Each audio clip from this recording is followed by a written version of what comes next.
Welcome to my first video of the color alphabet this lore. means that when it does that self-calibration check, it won't be That's able to move right. around freely. If you have a backpack pressing on the bottom of it, for example, when it tries to rotate upwards or downwards, it might not be able to do that. And the result of that means that when it tries to do that diagnostic check, it will fail, and you will get a single stop warning on the top of your controller screen. Now there's two reasons why you don't want to take the drone off.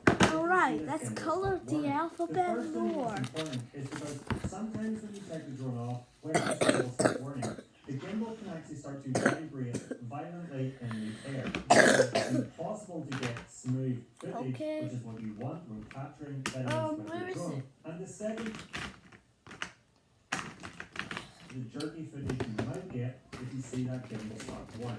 Now the next mistake is not understanding that the DJI Air 3 actually has two return to home modes. It has the traditional return to home mode you might be familiar with if you have other DJI drones, such as the Mini 3 Pro, which is where you set the return to home altitude on the controller.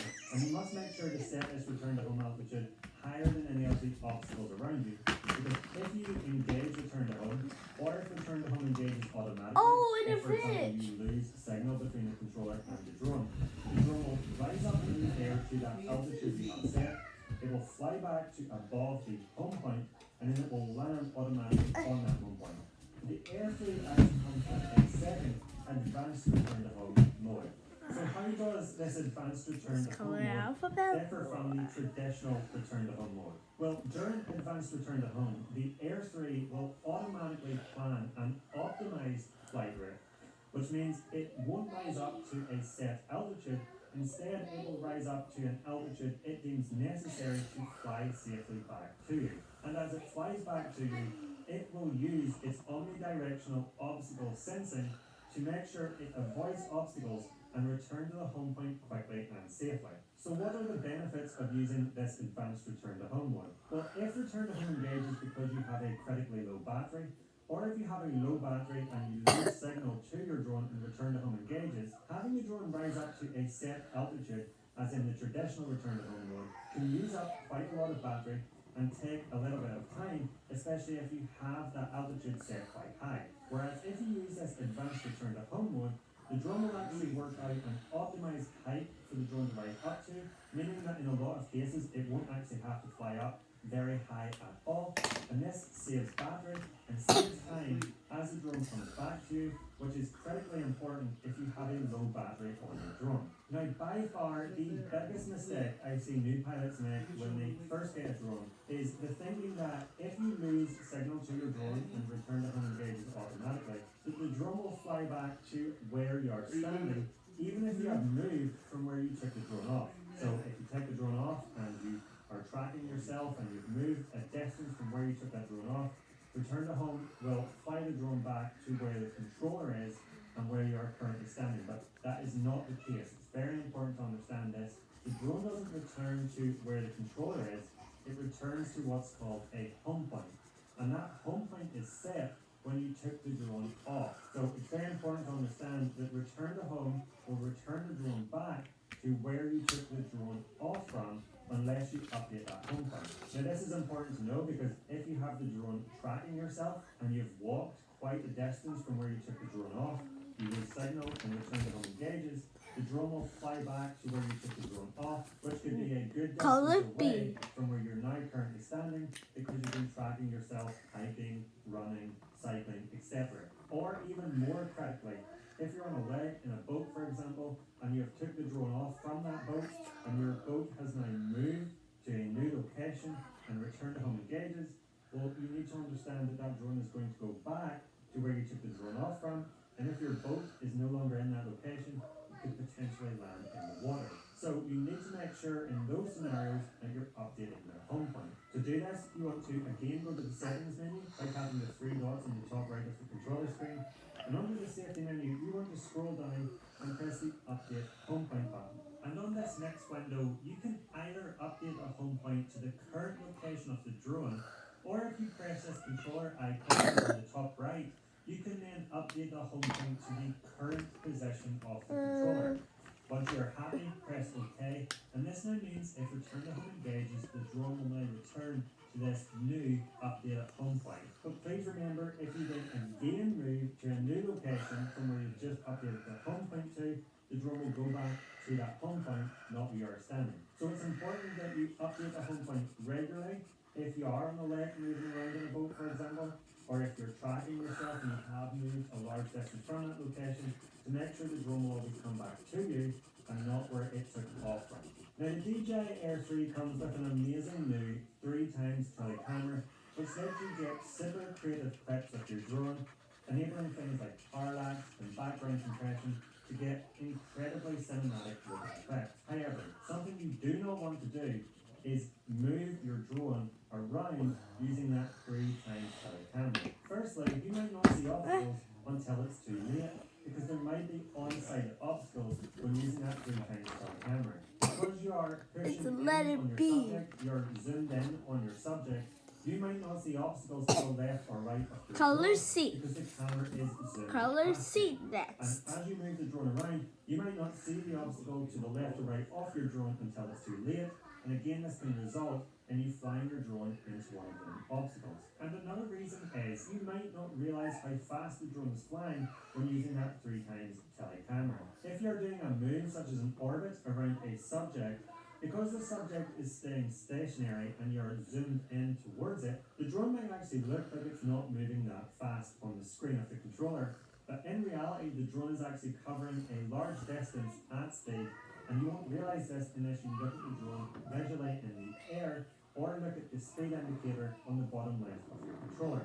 If you take a look at these two clips using the 3x telecamera and the normal 1x wide angle camera, it can look as if when flying the drone with the 3x telecamera that it is moving slower. But if you look at the speed indicator on the bottom left of the screen, you can see the drone is actually flying at the same speed in both these clips. And again, this can result in you thinking that an obstacle is far enough away, you're not flying fast enough to ever get near it, and then before you know it, the obstacle is right next to your drone. So if you're moving the drone around and you're not recording a video, then please make sure to switch back to that 1x wide angle camera so that you have a better perspective. See, moving the look, drone see, around so I'm that you color can fly C. safer and avoid obstacles, and that you can gauge the distances See between that? the Yes, obstacles color C. and know the speed of your drone so that you don't end up There's a in pink close proximity scissors to them. right there. Yeah. I want that pink scissors. Go, go, go. No, no. Pink. Go. Pink. No, I'm color P. I make for you. No, not me. You.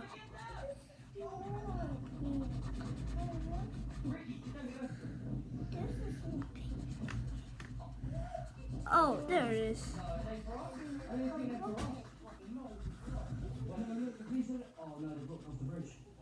Oh no, that's bad.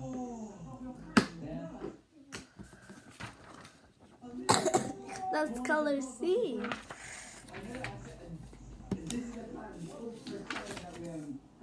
Color D next. That's color D. Yeah, no, me too. Look, you can cut through them trees straight into the cluster.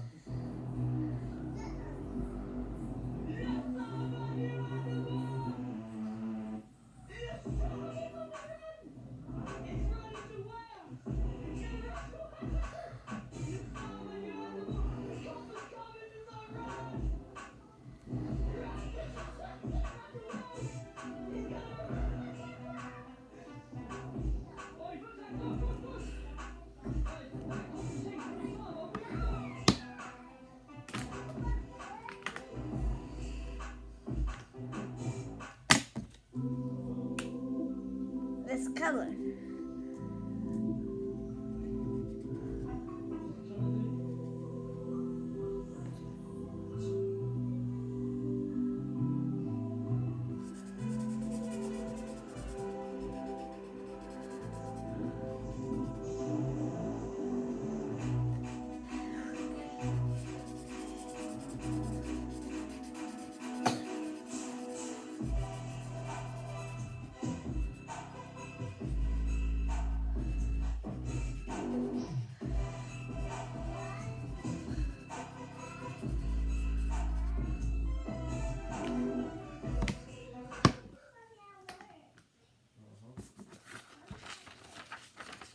color D.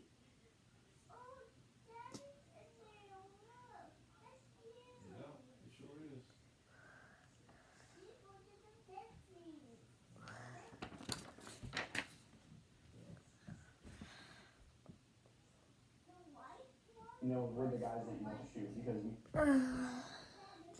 You know, we're the guys that you don't shoot because. It's color E. Like, we'll take the fight to you. My name is Brad Jacobson. Right. I was an Army Ranger for 4 years, from 2001 to 2005. I was a mortarman. Let's color E next. Yeah, so I grew up in Washington State. I was.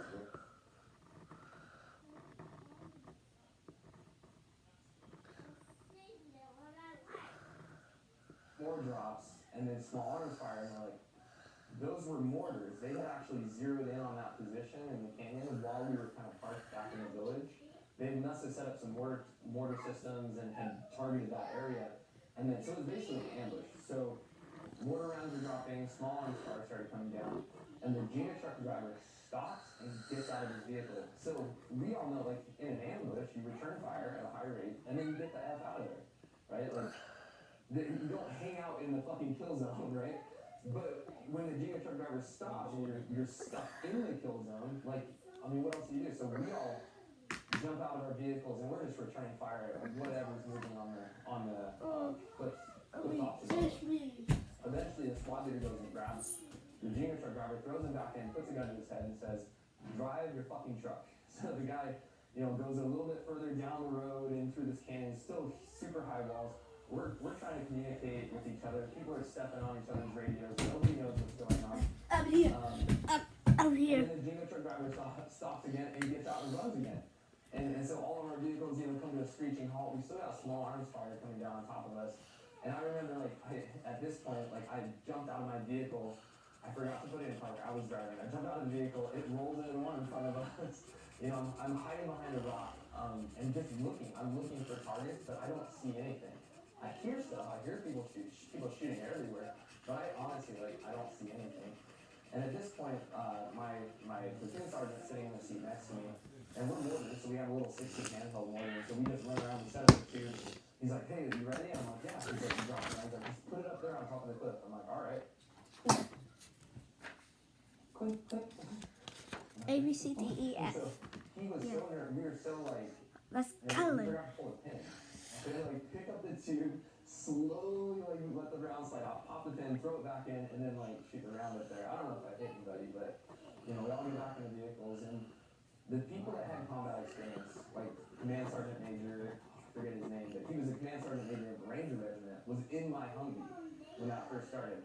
He had hopped out. I think this is an old Delta Force guy, you know, used to have a huge beard, you know, big burly dude, and he's just like calmly walking down the road.